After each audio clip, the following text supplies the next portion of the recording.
आज के स्टडीज के इस लेक्चर में बात होगी डाइवोर्स की। डाइवोर्स के मामलों में कोर्ट ने स्पष्ट कर दिया है, साफ रुख कर दिया है कि या तो साथ रहना पड़ेगा अन्यथा कारण बताना पड़ेगा, अन्यथा इस केस में डिवोर्स हो जाएगा।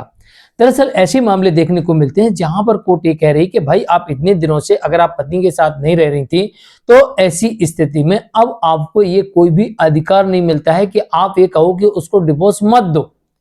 या तो आप कारण बताइए कि क्यों नहीं आप पति के साथ रह रही थी, आप इतने समय से पति के साथ क्यों नहीं रह रही थी, इसका आपको स्पष्ट साफ सुथरा कारण बताना पड़ेगा विथ एविडेंस।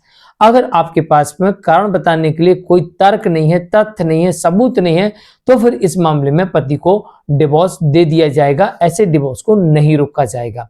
अब आपको अपने केस में देखना है कि आपकी पत्नी अगर इतने दिनों से अलग रह रही है तो आप सीधे डिवोर्स के लिए जा सकते हैं और जजमेंट का इस्तेमाल करके और आप सीधे डिवोर्स ले सकते हैं और बिना जजमेंट के भी आपको डिवोर्स मिल जाएगा, क्योंकि कानून में भी ये प्रावधान देखने को मिलता है। जय जिनेंद्र, मुकेश जैन। वीडियो को लाइक और शेयर कर दीजिए। जजमेंट आता है मध्य प्रदेश हाई कोर्ट की तरफ से और इस तरह के जजमेंट्स पाने के लिए अन्य किसी जानकारी के लिए दिए गए नंबर पर आप हमें संपर्क कर सकते हैं। चलिए शुरुआत करते हैं। दरअसल इस जजमेंट में यह देखने को मिलता है कि कोर्ट ने साफ और स्पष्ट रुख अपनाते हुए स्पष्ट कर दिया कि पत्नी 2 साल से अधिक समय से बिना किसी कारण के अलग रह रही थी। इस कारण से इस मामले में पति को डिवोर्स दिया जाता है और पत्नी जो आर्गुमेंट कर रही है, पत्नी जो कह रही है, उनकी बातों का कोई मतलब यहाँ पर नहीं निकलता है।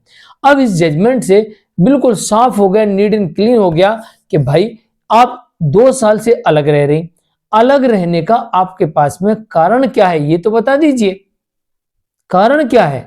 अगर आप पति और उसके परिवार वालों के विरुद्ध कोई भी ऐसा ठोस सबूत नहीं दे पाती हैं कि जो अलग रहने का आपको अवसर प्रदान करता हो, तो ऐसा आपके पास में कोई तर्क नहीं है, कोई तथ्य नहीं है, कोई सबूत नहीं है जो कि यह साबित करता हो कि आपको इस कारण से अलग रहने का अधिकार मिल जाता है।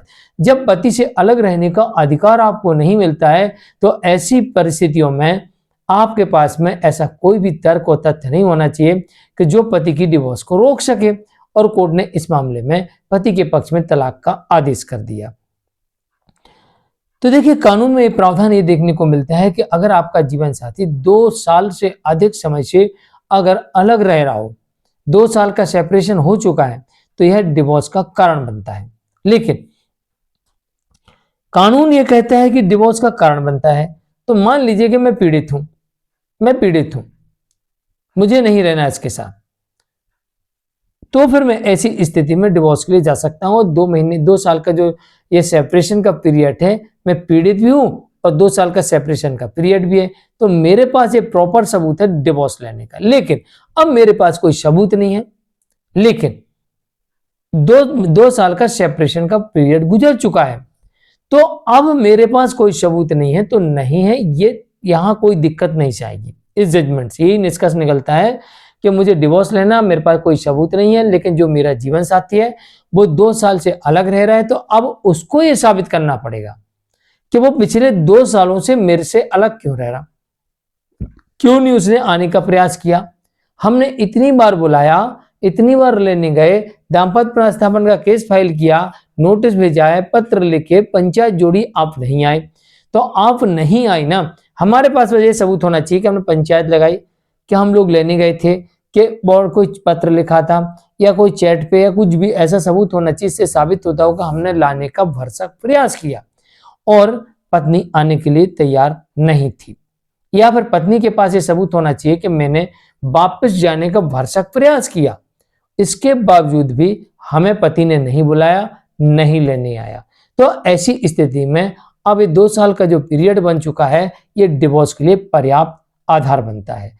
अगर पति डिवोर्स लेने जाता है तो अब पत्नी को साबित करना पड़ेगा कि वो किस कारण से अलग रह रही है, उसकी वजह क्या है, विथ एविडेंस। और अगर पत्नी डिवोर्स लेने जा रही है तो अब पति को बताना पड़ेगा कि वो अपनी पत्नी को क्यों नहीं लाया, किस कारण से, विथ एविडेंस, अन्यथा इस मामले में हो जाएगी डिवोर्स। दरअसल एक मामला ऐसी देखने को मिला जहां पर कोर्ट कह रही है कि जब पत्नी ने उसके वैवाहिक घर को छोड़ दिया था और उसके माता पिता के घर चली गई थी, कोर्ट इसमें कह रही है इस मामले में कि सारे तथ्यों को देखने के बाद यह स्पष्ट हो गया है कि पत्नी ने ससुराल छोड़ दिया था और वो अपने माता पिता के घर यानी कि मायके रहने को चली गई थी माता पिता के साथ में।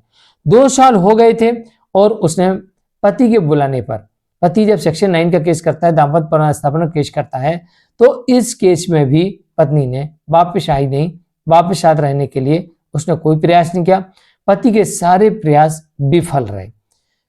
तो कोर्ट ने इस मामले में माना कि ऐसा करने के पीछे कोई युक्त कारण ना हो। कोर्ट ने कहा कि ऐसा साबित करने के लिए कोई युक्त कारण ना हो। यहां पर साफ तौर से कहा जा रहा है कि भाई पत्नी अलग रह रही है तो उसे यह बताना पड़ेगा कि वो क्यों अलग रह रही है, क्यों, उसका कौन सा ऐसा कारण है कि जो उसे साथ रहने से रोक रहा है।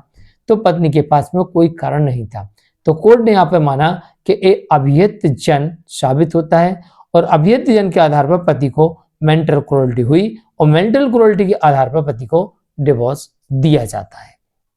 जजमेंट आता है सतीश कुमार वर्सेस उषा जैन के मामले में। मध्य प्रदेश हाईकोर्ट का जजमेंट है। जानकारी कैसे लगी कमेंट में जरूर लिखिए, वीडियो को लाइक शेयर कर दीजिए। आज के लिए इतना ही, मैं हूं कृष्ण जैन, नमस्कार।